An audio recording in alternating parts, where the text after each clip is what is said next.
A 40-car pile-up on a Chinese motorway caused in part by bad visibility in the smog points to growing political strain. It's one of the consequences of the country's alarming pollution.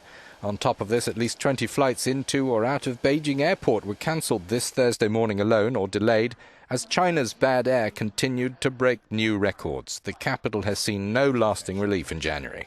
The communist government is finding it harder to ignore people's mounting protests. The media are beginning to talk about it more openly after warnings to avoid going outside and telling Beijingers to wear masks if they do.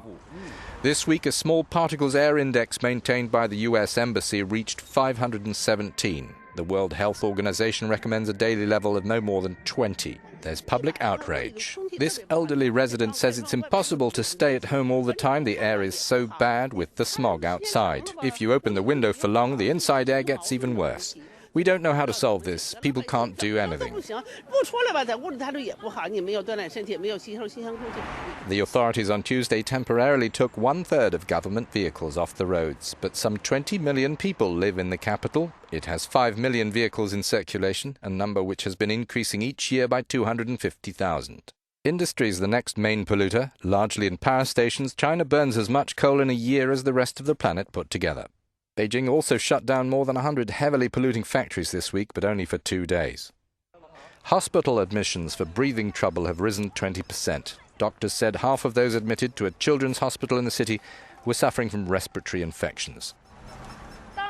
This mother says, "I'm worried. My child has a skin allergy."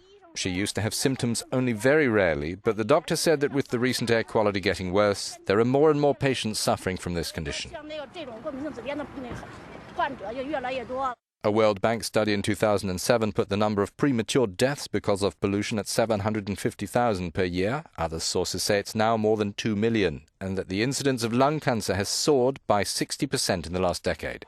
According to state television, Premier Wen Jiabao has told other top leaders we should speed up enhancing our industry, push for energy conservation and build an ecological civilization.